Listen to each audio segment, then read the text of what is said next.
Past performance is no guarantee of future results. Content is offered for information purposes only. Unless stated otherwise, any and all individuals participating in the video are third parties that include both professional investors and individual investors who may not be licensed or certified by any institute or regulatory body.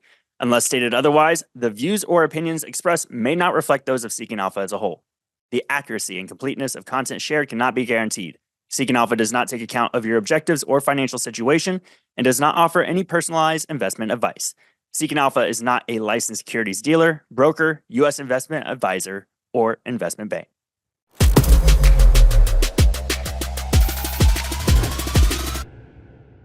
Hey everyone, Daniel Snyder. This is ETF Spotlight. Now, this week we're going to shake things up a little bit. We're going to look at the top 5 ETFs so far this year based off of their inflows into the ETF. And so we're going to jump through the Seeking Alpha website. We're going to look at the quant rating system. And then we're also going to explore some of the country international ETFs and how you can use the ETF screener here on the site to gain some exposure or put it on your watch list if you're interested in those. So let's go ahead and dive on in. Now, first up, I want to highlight, if you aren't aware, last year we talked about this earlier in the ETF Spotlight season. That ETF saw a record 2024 with inflows north of $1 trillion.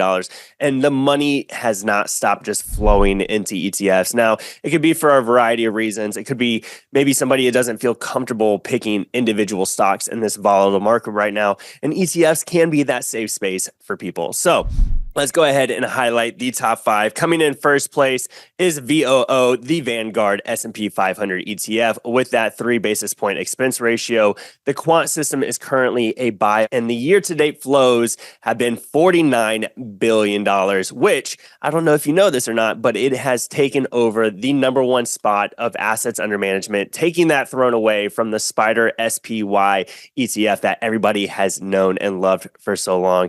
Now, coming in second place is IVV, the iShares Core S&P 500 ETF. Again, 3 basis point expense ratio. The quant system is a buy as well. And the year-to-date flows so far for this one have been $13.6 billion. Now, coming in third place is SGOV, which is the iShares 0 to 3 month Treasury bond ETF that has an expense ratio of 9 basis points, and the quant system is a buy rating on this ETF as well.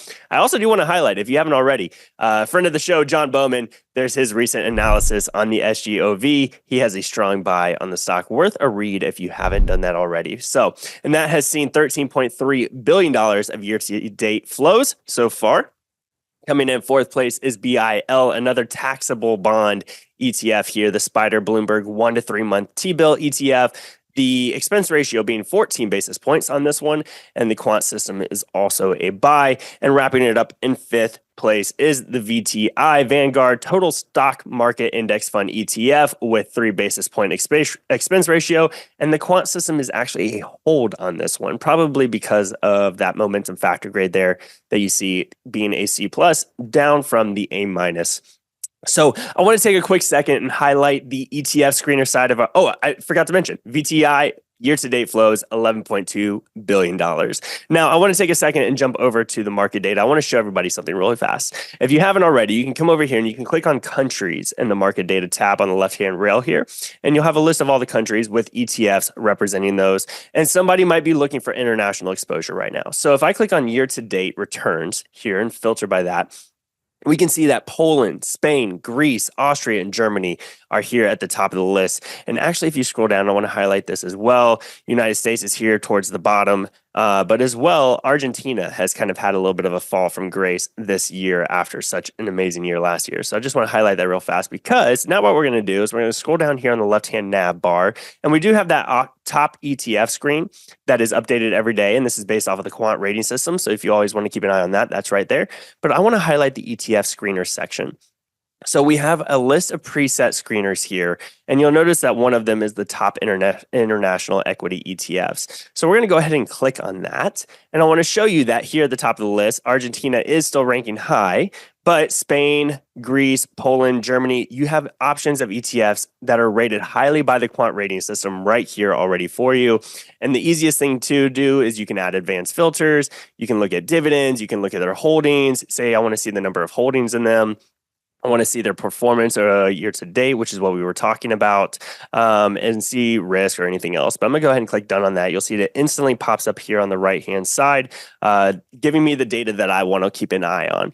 Now, what you can also do here, which is really great, is you can either save this screen by just clicking Save As and click that, and then you'll have it under your Save Screen section here on Seeking Alpha, or you can actually create a portfolio or a watch list, if you will, to keep an eye on them in the future. So, for example, I don't want to watch Argentina. It's not really doing that performance that I'm seeing so far this year, but I can keep an eye on Spain, Greece, Poland, and Germany as well, and just go ahead and throw that into a new portfolio here.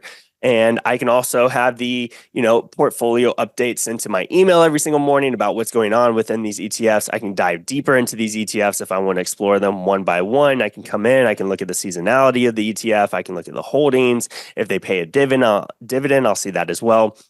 So a lot of cool functionality here on Seeking Alpha. So I just wanted to highlight that. Hope everybody has a great week. Thank you for tuning in to this episode, and we'll see you again here soon on ETF Spotlight.